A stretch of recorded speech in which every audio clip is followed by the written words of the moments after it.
आणि पदर जो आहे तो असाच भेटणार आहे, एकदम सेम असा पदर तुम्हाला भेटणार आहे आणि असे गोंडे भेटतील.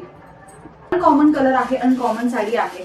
तर काठपदर साड्या मार्केटमध्ये खूप भेटतात, खूप साऱ्या भेटतात, पण रेअर असे काही पीसेस असतात ना जे तुम्हाला कधीच परत कुठे भेटणार नाही.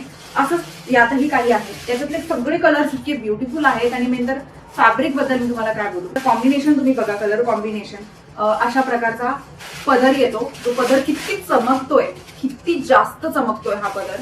तर असा पदर तुम्हाला साडीमध्ये भेटतो. अजून 2 कलर आहेत. पर्सनली खूप आवडलेलं कलेक्शन आहे, कारण की कमी पैशात खूप स्वस्तातली साडी आहे, बिलकुल महागडी साडी नाहीये. बघू नका, चमक बघा किती चमकायच्या साड्यांनी, हे बघ. आणि जे पदरावरचा डिझाईन आहे ना, पदर ह्याच्याही पेक्षा जास्त चमकतो, त्याच्यामुळे अजून ब्युटिफुल ही साडी वाटायला लागते. हे बघा, खूपच भयंकर चमक आहे. आणि मेन तर फॅब्रिकचा इश्यू असतो, फुगणाऱ्या साड्या मला पर्सनली नाही आवडत.